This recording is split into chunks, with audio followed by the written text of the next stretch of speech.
आपने एक वीडियो बनाया है कि इस सब के दौरान जब हम डोनाल्ड ट्रंप के ज़िक्र कर रहे हैं, इज़राइल की हम बात कर रहे हैं, ईरान की, कि पाकिस्तान जो है वो सूटेबल एंकर है फॉर इस्लामिक फ्रेमवर्क।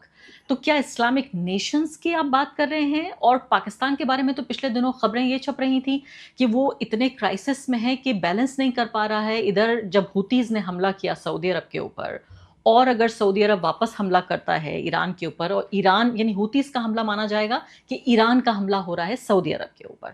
तो पाकिस्तान तो इतने क्राइसिस के सिचुएशन में फंसा हुआ है, वो जो तराजू लेके बैठा है वो अक्सर ही हिला जा रहा है, तो वो ऐसे में कहाँ लीडर बन जाएगा? आप कह रहे हैं कौन से फ्रेमवर्क की बात कर रहे हैं? देखिए, मैं बात कर रहा हूँ आपसे बहुत सीधी कि जहाँ तक पाकिस्तान है, पाकिस्तान इकलौता मुल्क है जिसके पास ऐसी काबिलियत है कि वो एंकर हो सकता है इस्लामिक फ्रेमवर्क का। पहले तो इसका मतलब क्या है, इस्लामिक इस्लामिक फ्रेमवर्क क्या फ्रेमवर्क का है? मतलब जी, ही क्या जी, है, ये जी, जी। देखिए। जब अमेरिकन फोर्सेस जीसीसी कंट्रीज से हट जाती हैं, उनकी बेसेस हट जाती हैं और वहाँ की जो जीसीसी कंट्रीज हैं लोकल ट्रेड करना शुरू कर दें विद लोकल करेंसी, ट्रेड अगर शुरू करें या युआन में करें, अगर वो ट्रेड कर लें और उसके बाद जो लोकल मसले हैं वो लोकल तरीके से हल करे जाएं, ना कि by the help of outside पास, तो उसको हम बोलते हैं रीजनल फ्रेमवर्क, जिसकी अब्बास अरागची ऑलरेडी बात कर चुके हैं। अब ये रीजनल फ्रेमवर्क में क्या होगा अगर वहाँ से सिक्योरिटी हट जाती है। जैसे आप जानती हैं कि सऊदीज़ ने एक डिफेंस एग्रीमेंट करा पाकिस्तान के बिल्कुल। साथ, कतर भी बात कर रहा है वैसी एग्रीमेंट की, आज कुवैत भी वही बात कर रहा है वैसी हुँ। एग्रीमेंट की। तो पाकिस्तान ही एक ऐसा मुल्क है जो रिप्लेस कर सकता है सिक्योरिटी को for the GCC countries once the American bases हट जाती है। वो क्यों? सम वो जी हाँ, देखिए हाँ। देखिए सुनिए, पाकिस्तान जो है इकलौता मुस्लिम कंट्री है जिसके पास न्यूक्लियर न्यूक्लियर वेपन्स पावर है। हैं। हुँ, पाकिस्तान वो कंट्री है जिसकी डिप्लोमेटिक टाइज इसराइल के साथ है ही नहीं। हुँ। पाकिस्तान वो कंट्री है जो ओआईसी की 57 कंट्रीज हैं, उनके वेस्ट एशिया में जो ओआईसी की कंट्रीज हैं सबके साथ रिश्ते अच्छे हैं। पाकिस्तान वो कंट्री है जो आज मल्टीपोलर वर्ल्ड में तीनों बड़ी ताकतें पाकिस्तान से बात करना चाहती हैं। पाकिस्तान वो मुल्क है जिसकी जो कन्वेंशनल कैपेबिलिटीज़ है, जहाँ तक वेस्ट का ताल्लुक है, जहाँ तक वेस्ट एशिया का ताल्लुक है, अमेरिका का ताल्लुक है, दे आर क्रेडिबल, वो बहुत अच्छी हैं। तो कहने का मतलब ये है कि पाकिस्तान, अच्छा एक बात आपको मैं और बताऊं, 17 जून को जब ये एमओयू साइन हुआ है, कई लोगों का इसका इल्म नहीं हुँ, है। 17th of June the MOU was signed. हुँ, 23rd जून को जो ईरान के प्रेसिडेंट है Pezeshkian, he made a visit to Islamabad. हुँ। वहां पे उन्होंने कई बातें करी, बताया गया। मेरे हिसाब से सबसे इंपॉर्टेंट बात ये हुई होगी कि देखिए अब जो है एमओयू साइन हो गया है, ये फाइनल डील में तब्दील होगा। तब्दील होगा तो एक रीजनल फ्रेमवर्क बनेगा, उसके लिए हमें एक एंकर चाहिए। तो जहाँ तक पाकिस्तान का ताल्लुक है, इसीलिए 14 और 15 जुलाई को, जब 8 जुलाई को डोनाल्ड ट्रंप ने फिर से लड़ाई शुरू कर दी, 14 और 15 जुलाई को फील्ड मार्शल आसिम मुनीर ही paid a visit to Turkey. हाँ, वो भी हमें मालूम है, रिपोर्ट किया था वहां पर जी, टर्की प्रेसिडेंट खुद उनको रिसीव भी लेने किया। आए। हाँ। So they have discussed various because they नहीं, हैव अ, आपकी बात मैं समझ रही हूँ। आप जो जिस तरह से ये पूरा नक्शा आप खींच रहे हैं, अगर पाकिस्तान वाक़ई इतना अहम मुल्क है, तो इस सबको वो अपनी एक इकोनॉमिक स्टेबिलिटी के लिए इस्तेमाल क्यों नहीं कर पाता? क्योंकि अभी भी देखिए, आप इस पूरे जंग के दौरान भी यूएई ने इस बात को लेकर धमकी दे दी कि हम पैसे आपसे वापस ले लेंगे, जो हमने आपको लोन दिया है। सऊदी अरब और पाकिस्तान के बीच भी सारा का सारा कर्ज़ को लेकर ही पूरा ये मामला है कि किस तरह से जो पाकिस्तान है, वो सऊदी की जो आर्मी है, उसको ट्रेन भी करता है। इनके बीच डील भी इस तरह की हुई कि अगर एक पे हमला होता है तो दूसरे पे हमला माना जाएगा, जिसको काफ़ी मजबूत डील माना गया। और इसीलिए तो इतना परेशान है पाकिस्तान कि इधर तो उसको सऊदी अरब को संभालना है, जिससे उसको पैसा मिलता है और जिसके साथ उसकी डील हुई है, और दूसरी तरफ डोनाल्ड ट्रंप। दोनों एक दूसरे के आमने सामने हैं। डोनाल्ड ट्रंप यानी इधर ईरान को संभाले तो सऊदी परेशान, सऊदी को संभाले तो इधर ना अमेरिका इसको परेशान। मैं सिंप्लीफाई कर देता हूँ। आपकी बात को मैं सिंपल टर्म्स में बता देता हूँ क्या है। देखिए, पाकिस्तान जो है आज उसके पास बहुत सारी इकोनॉमिक अपॉर्चुनिटीज़ हैं, फाइनेंशियल अपॉर्चुनिटीज़ हैं, बिकॉज आज वो एक बहुत अहम बन गया है regional player in West Asia. उसके पास जियोपॉलिटिकल अपॉर्चुनिटीज़ हैं, तीनों की तीनों बड़ी ताकतें उसके साथ हैं। एक सबसे बड़ी कमजोरी जो सिर्फ पाकिस्तान ही हल कर सकता है, वो उसकी गवर्नेंस है। आपको पैसे मिलेंगे, पर वो जो आप अपना गवर्नेंस अगर ठीक करेंगे तो आप बहुत बड़े कामयाब मुल्क बन तो सकते सरकार हैं। को कह रहे हैं, आप मिलिट्री को कह रहे हैं, मैं गवर्नेंस क्या मैं मतलब है? साहब मैं प्रधानमंत्री को, वहाँ के जो प्राइम मिनिस्टर है उनको बोल रहा हूँ। जहाँ तक आसिम मुनीर का सवाल है, he is doing a excellent job.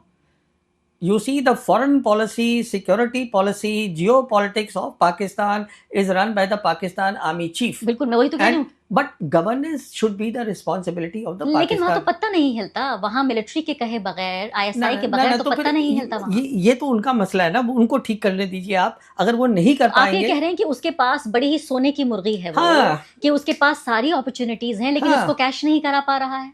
वो उनकी प्रॉब्लम है। That's it, that domestic matter. Governance में क्या दिखते हैं मुझे भी पता है, आपको भी पता है, उनको भी पता है।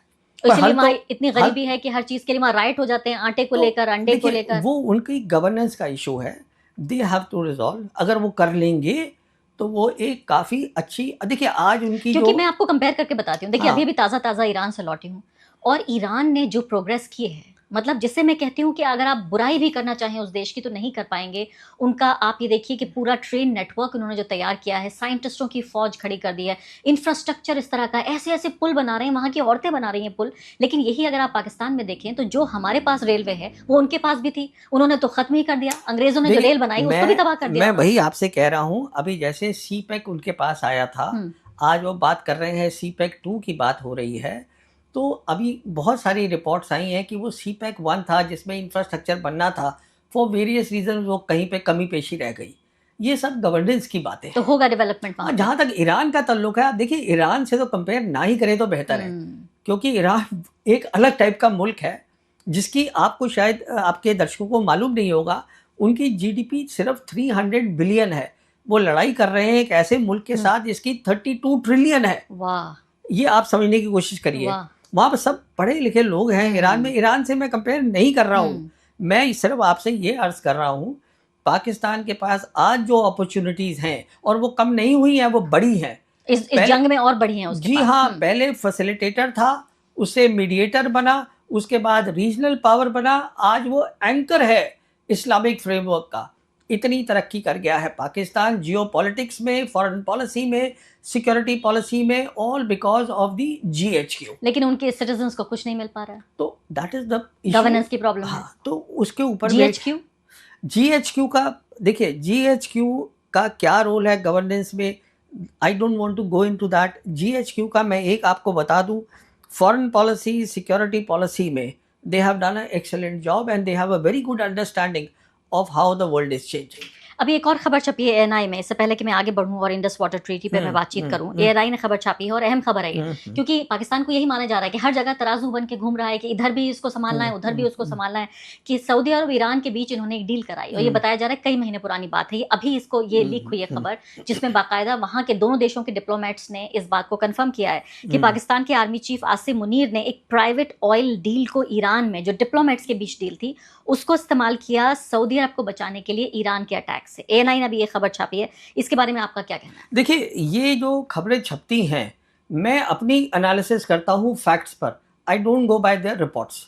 मैं ज़्यादा इनको अहमियत देता नहीं हूँ, पर मैं आपको सिर्फ इतना बताना चाहूँगा कि आज जो है पाकिस्तान जो पब्लिकली कह रहा है वो एक बात है, अदरवाइज पाकिस्तान जो बैकडोर में या मतलब पब्लिक के उसमें नहीं बोल रहा है, सऊदी से, ईरान से, वो सब पाकिस्तान की बात मान रहे हैं और इज्जत कर रहे हैं।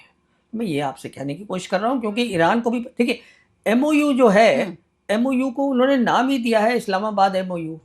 वो इस्लामाबाद की ख्वाहिश से हुआ है, क्योंकि वो उनके यहाँ हो रहा था। ईरान देखिए, वो डेस्टिनेशन था तो इसलिए इस्लामाबाद बन गया। नहीं, ईरान वो मुल्क नहीं है। ईरान जो है इमोटिव तरीके से फॉरेन पॉलिसी नहीं चलाएगा। नहीं, उन्होंने फिर जो डेलीगेशन गया, जो फ्यूनरल में अयतुल्ला अली खामनेई के फ्यूनरल में जो पाकिस्तान से डेलीगेशन गया, उसको भी अलग ही इज्जत दी। तो और इतना हाई पावर डेलीगेशन के आर्मी चीफ और प्राइम मिनिस्टर दोनों ही पहुंच गए थे। वही तो आपसे कह रहा हूँ ना। अभी एक और खबर आई थी कि उनके जो ईरान के इंटीरियर मिनिस्टर हैं, वो भी 2 दिन पहले इस्लामाबाद में थे।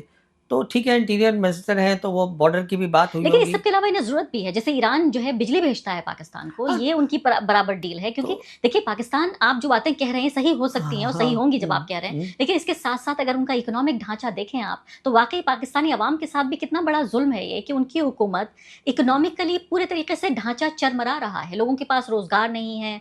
आप सोचिए, इकोनॉमिक राइट्स हो रहे हैं, ज्यादातर आबादी दूसरे मुल्कों में जाके काम करती है। हमारे यहाँ क्या हो रहा है, चलिए खैर इस सब्जेक्ट नहीं, हमारी गवर्नेंस का अपनी है। समस्याएं हैं अभी ये जो हमारी, हमारे यहाँ डेमोन्स्ट्रेशन है, व्हाट इज दिस अबाउट? लेकिन ये भी तो एक अच्छी ये बात भी है तो लोकतंत्र, जॉब्स हैं, लेकिन ये है। लेकिन ये अच्छी बात है लोकतंत्र चलिए के लिए। देखिए, ये बातों पे मैं गवर्नेंस पे टिप्पणी नहीं करना चाहूँगा, क्योंकि मुझे इसमें कोई, मुझे समझ है पर ऐसी कोई डीप एक्सपर्टीज नहीं है कि मैं इस पे कमेंट जी हाँ, करूँ। अब मुझे पूछ लेने दीजिए आप इस सब के दौरान, जो हमारी विदेश नीति है खासकर, अब मोदी जी तो बहुत बिजी हो गए हैं ये कॉकरोच जनता पार्टी को संभालने में, कि भाई ये सड़कों पे आके पूरा सैलाब लाए हुए हैं, तो ऐसे में कहाँ उन्हें वक्त मिलेगा कि वो कहीं दूसरे देश भी उनको जाना होगा। मैं तो सोच रही हूँ कि इस दौरान उनके कैलेंडर में जितनी विदेश यात्राएं भी लिखी होंगी वो सब रद्द कर रहे होंगे वो एक एक करके, क्योंकि उनके लिए बड़ा मुश्किल है देश से बाहर भी जाना। तो ये जो इंडस वाटर ट्रीटी को लेकर जो एक फांस है भारत और पाकिस्तान के बीच, पहली बात तो आप इसको किस तरह से देखते हैं? एक तरह से ये सस्पेंशन में है ये ट्रीटी, इससे पाकिस्तान को क्या नुकसान हो रहा है, और क्या भारत जायज़ तरीके से, चूंकि पाकिस्तान, भारत ये कहता है कि आतंकवाद भेजता है, स्पॉन्सर है टेररिज्म का भारत में, पहलगाम हुआ, इससे पहले भी बहुत सारे अटैक हो चुके हैं, पूरा इतिहास रहा है पिछले 60-70 सालों का, तो आपको क्या लगता है कि भारत जायज़ तरीके से इस ट्रीटी को सस्पेंशन में डाले हुए है, और या फिर आपको लगता है कि ये नाइंसाफ़ी है और पाकिस्तान को क्या नुकसान है इससे? देखिए, जो नदियाँ होती हैं वो सिविलाइजेशन के साथ चलती हैं। जब हिंदुस्तान पाकिस्तान का बंटवारा हुआ तो उसका नदियों का उसमें कोई रोल नहीं था। हमने जंगें लड़ी, कभी भी इंडस वाटर ट्रीटी के ऊपर कोई भी दोनों साइड ने कुछ नहीं बोला, क्योंकि शायद हम दोनों समझ रहे थे कि हम एक ही सिविलाइजेशन है। हिंदुस्तान एक वो सिविलाइजेशन है जो एक नहीं है, वो एक रेनबो है सिविलाइजेशंस का।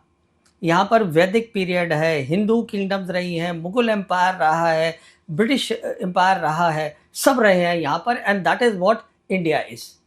अब अगर आप उसमें से 200-250 साल का इतिहास हटा दें तो उसमें दिक्कत है ना, बिकॉज है तो वो आपका कल्चर ही। अब आप रिवर्स में तो वो नहीं हटा सकते ना, पानी तो वहीं बहेगा। तो कहने का मतलब ये है, द वेरी फैक्ट कि आज ये नौबत आ गई है कि हम पानी की बात कर रहे हैं, उनको पानी का जो डेटा है वो सप्लाई नहीं कर रहे हैं, वो तो सीधी सी जाहिर बात है, हम अपनी सिविलाइजेशन को भी कहाँ मान रहे हैं। आप ये भी तो बात देखिए ना, क्योंकि सिंदूर के वक्त में भी तो यही बात हुई थी कि हम पाकिस्तान का पानी रोक देंगे। तो ये किसी भी सरकार ने हिंदुस्तान की पहले नहीं किया है, और हमने बहुत जंगें लड़ी हैं, जाहिर है। क्योंकि ये तो देखिए, ये ट्रीटी 1960 में बनी थी और ये बात क्लियर हो गई थी कि ये रिवर्स तो सिविलाइजेशन के साथ चलती है। और मेरे हिसाब से आज जो है दुनिया में टेररिज्म, दूसरी बात मैं आपसे कहना चाहूँगा, टेररिज्म कोई इशू नहीं है। हम जाके बोलते रहते हैं, कितने लोग मानते हैं हमारी बात मुझे मालूम नहीं है, क्योंकि एविडेंस ये है कि पाकिस्तान भी बोलता है कि ये टेररिज्म कर रहे हैं हमारे ऊपर, तो वो नलीफाई हो गया।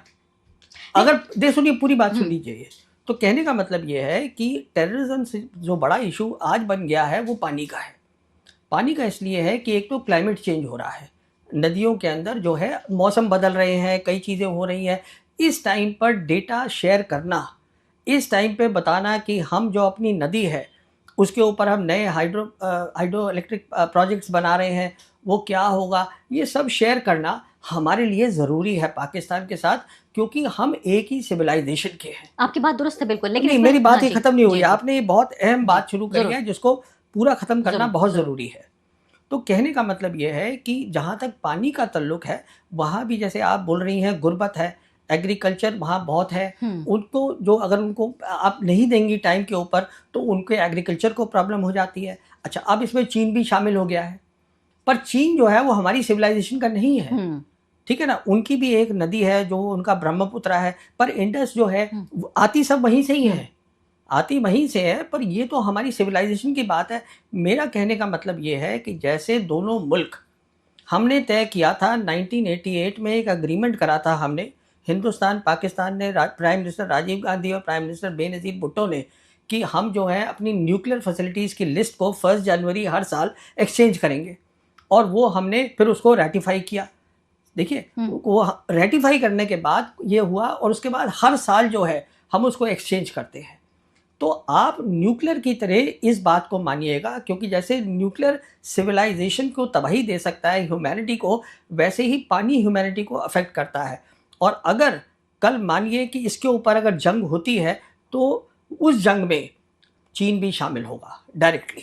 ये आप इस बात को यानी समझिएगा। आप ये कह रहे हैं कि पानी के ऊपर बाकायदा युद्ध हो सकता है, जंग हो सकती जी है हाँ, मैं और हिंदुस्तान और पाकिस्तान के बीच, और अगर जंग होती है तो उसमें चीन भी उसका पार्ट बन जाएगा। जब टेररिज्म पे जंग हुई थी, ऑपरेशन सिंदूर हुआ था, उस समय चीन डायरेक्टली शामिल नहीं हुआ था, लेकिन मदद support कर किया रहा था। था। हाँ, बिल्कुल। मैं आपसे ये कह रहा हूँ, और ये एक इशू है जो मुझे रात को बहुत चिंता कर, I get worried because I know cold water wars can turn into a hot war, और उस वॉर के अंदर China will get directly involve, क्योंकि वजूद का सवाल है, पानी तो वजूद है। अरे साहब, पानी की बात है। चाइनीज जो हैं, उनके जो विक्टर गांव हैं, जो उनके स्पोक्स पर्सन हैं, जो ईरान लड़ाई में भी बोल रहे हैं, जो हमारे ऑपरेशन सिंदूर में भी बोल रहे थे, उन्होंने साफ बोला है कि जहां तक पानी का ताल्लुक है, हम ऊपर बैठे हैं, आप बीच में बैठे हो और नीचे पाकिस्तान है।